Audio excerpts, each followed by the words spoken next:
झारखंड में आज मंत्रिमंडल का विस्तार होने वाला है। हेमंत सोरेन मंत्रिमंडल में आज मंत्री पद की शपथ लेने वाले हैं। उनकी पार्टी यानी झारखंड मुक्ति मोर्चा और उनके सहयोगी दल कांग्रेस और आरजेडी की तरफ से आज मंत्रिमंडल में मंत्री पद की शपथ लेने वाले हैं। झारखंड मुक्ति मोर्चा से 6, कांग्रेस के 4 विधायक आज मंत्री पद की शपथ लेंगे और आरजेडी के कोटे से भी 1 विधायक मंत्री पद की आज शपथ लेने वाला है। राज्यपाल उन्हें पद और गोपनीयता की शपथ दिलाएंगे। तो आज विस्तार हो रहा है। सरकार हेमंत सोरेन की बनी है। हेमंत सोरेन मुख्यमंत्री बने और इंडिया गठबंधन की महागठबंधन की बड़ी जीत हुई है। झारखंड के इस विधानसभा के चुनाव में मुख्यमंत्री पद की शपथ हेमंत सोरेन ने पहले ही ले ली और उसके बाद अब आज उनका मंत्रिमंडल का विस्तार हो रहा है। मंत्रिमंडल का विस्तार का शपथ ग्रहण समारोह आज है। झारखंड मुक्ति मोर्चा, कांग्रेस और आरजेडी तीनों मिलकर चुनाव लड़े थे और बड़ी जीत हासिल हुई है और उसके बाद आज विस्तार हो रहा है। जेएमएम की कोटे से 6 लोग मंत्री बनने वाले हैं और कांग्रेस के कोटे से 4 मंत्री बनने वाले हैं और 1 आरजेडी के कोटे से मंत्री बनने वाले हैं। मधुकर आनंद हमारे संवाददाता हमारे साथ जुड़े हुए हैं। जब नामों का कयास लगाया जा रहा था, अब नाम सामने आ गए हैं। कौन कौन मंत्री बन रहा है झारखंड मुक्ति मोर्चा से, कांग्रेस से और आरजेडी के कोटे से, वहां पर लोग अब आने लगे होंगे शपथ ग्रहण समारोह में। मधुकर को बताया था उसमें जो संभावित चीजें थी थोड़ा बदलाव है। सबसे पहले तो झारखंड मुक्ति मोर्चा की तरफ से एक अलग सा नाम सामने आया है, कैमरा लिंडा, जो कि बिशुनपुर से विधायक हैं और लोकसभा के चुनाव में वो जेएमएम से बागी हुए थे। उनको मंत्री बनाने का निर्णय हेमंत सोरेन ने लिया है और इस निर्णय के पीछे की राजनीतिक समझ मुझे कुछ समझ में आ रही है। आगे इस पर हम लोग चर्चा जरूर करेंगे, लेकिन फिलहाल उनके अलावा अफिजुल जो मधुपुर से विधायक हैं, पहले मंत्री रह चुके थे, वो हैं। मथुरा महतो हम लोग सोच रहे थे कि सीनियर है, उनको लाया जाएगा, लेकिन उनके जगह योगेंद्र महतो पर भरोसा जताया है हेमंत सोरेन ने, जो गोमिया से विधायक बने हैं।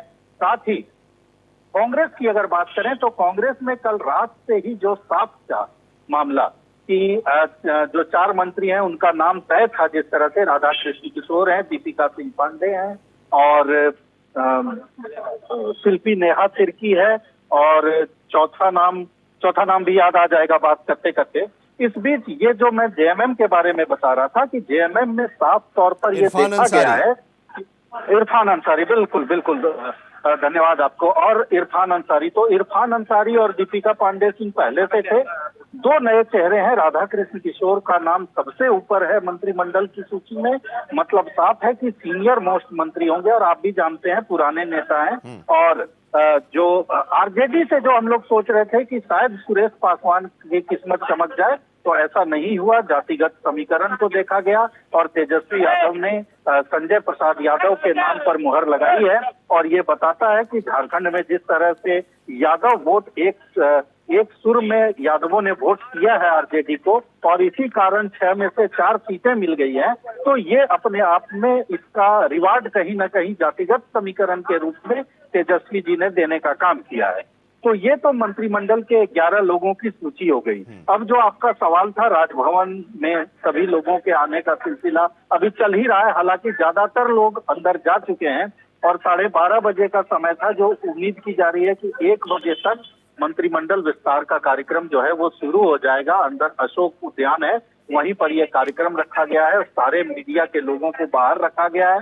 राजभवन से आजकल जो नई परिपाटी है लिंक भेजने की, वो लिंक भेज दिया गया है और ये साफ तौर पर दिखाई दे रहा है कि राजभवन के बाहर कार्यकर्ताओं का हुजूम है, कार्यकर्ताओं में उत्साह है और लोग जो है वो अगुआ सरकार बनने की खुशी जो है वो यहाँ कार्यकर्ताओं में साफ तौर पर दिख रही है। और जैसा कि आप साफ तौर पर देख सकते हैं, ये लाइन में लगे लोग हैं। धर्मेंद्र, जरा आप राजभवन को दिखाइए, हमारे दर्शक राजभवन को पहले देखें, फिर राजभवन के बाहर का सीन देखें, अंदर का सीन तब हम दिखाएंगे जब अंदर में शुरू होगा सारा मामला, सारा कार्यक्रम जो है। तो आनंद जी, अब पूरी तरह से ये देखा जाए तो कैबिनेट जो विस्तार होना था वो तकरीबन 1 घंटे के अंदर समापन इसका हो जाएगा और नई सरकार जो है नए ढंग से, नए सिरे से कामकाज शुरू करेगी और नई सरकार को पूरी तरह से जो मंत्रिमंडल का विस्तार किया जा रहा है, ये पूरी तरह से संतुलित मंत्रिमंडल रखने की कोशिश की जाती है। संतुलित मंत्रिमंडल की कवायद है,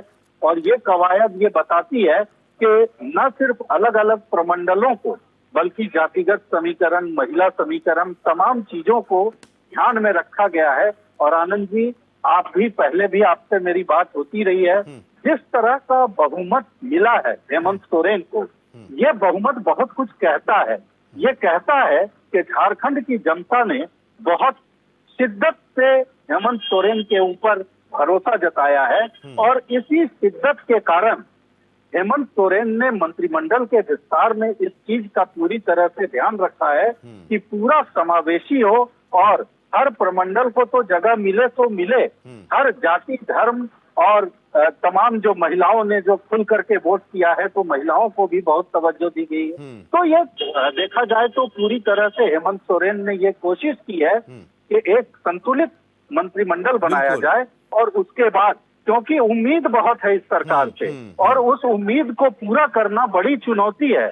56 सीटें मिल जाना ये तो अब जो होना था हो गया, लेकिन अब बड़ी चुनौती है कि बीजेपी को जिस तरह से जनता ने हराया, तो अब बीजेपी के सामने एक बेहतर सरकार देने की चुनौती जो है वो हेमंत सोरेन मंत्रिमंडल की होगी, और उस चुनौती को निपटने के लिए जो मंत्रिमंडल का गठन हो सकता है, उस तरह के गठन की कोशिश जो है पूरी तरह से की गई है। जी आनंद। अब ये देखिए, कोल्हान का जो इलाका था, वो कोल्हान के इलाके में 2019 में बड़ी जीत हासिल हुई थी झारखंड मुक्ति मोर्चा को। माफ करेंगे, चंपई सोरेन भारतीय जनता पार्टी में आए तो ये लग रहा था कि इस बार भारतीय जनता पार्टी का दबदबा रहेगा, लेकिन उसका असर नहीं पड़ा। इसलिए इसको ध्यान में रखते हुए इस मंत्रिमंडल में जो हम जेएमएम के 6 लोग हैं, उनमें से 2 लोगों को तो हम ज़रूर देख रहे हैं कि वो उसी इलाके से हैं और उनको जगह मिली है और तवज्जो दिया गया है कोल्हान के इलाके को, रामदास सोरेन और दीपक बिरुआ। जी बिल्कुल आनंद जी, आपने बिल्कुल सही कहा। जब चंपई सोरेन पार्टी छोड़कर गए थे, तो चंपई सोरेन के सब्स्टिट्यूट के रूप में, अरे रुको भाई, सब्स्टिट्यूट के रूप में रामदास सोरेन को हेमंत सोरेन ने आगे किया था, और इस बार भी रामदास सोरेन को मंत्री बनाया जाना, ये आपकी बात बिल्कुल सही है कि ये बताता है कि कोल्हान पर जिस तरह से फोकस चुनाव से पहले था, चुनाव के बाद भी है, क्योंकि रामदास सोरेन के अलावा दीपक बिरुआ को भी मंत्री बनाया जाना, जो चाईबासा से विधायक हैं, ये बताता है कि कोल्हान ने हेमंत को बहुत कुछ दिया, तो हेमंत भी कोल्हान को बहुत कुछ देने के मूड में है। अब दूसरी तरफ अगर देखा जाए तो संथाल परगना जो है, संथाल परगना ने भी झारखंड मुक्ति मोर्चा को बहुत कुछ दिया है। तो संथाल परगना ने जो कुछ दिया, उसका बदला भी कहीं न कहीं मुख्यमंत्री अपनी तरफ से दे रहे हैं। और संथाल परगना से जहां हफीजुल को मंत्री बनाया जा रहा है, जो पूर्व में भी मंत्री थे, दूसरी तरफ देखा जाए तो दीपिका पांडे सिंह है, और ये सब चीजें बता रही हैं कि जो पहले मैं कह रहा था कि पूरी तरह से संतुलित मंत्रिमंडल बनाया गया है, ताकि जो जिम्मेदारी है उस जिम्मेदारी का मंत्रिमंडल के साथ हेमंत सोरेन पूरा कर सकें। शुक्रिया हमारे साथ जुड़ने के लिए और इस मंत्रिमंडल विस्तार के बारे में बताने के लिए।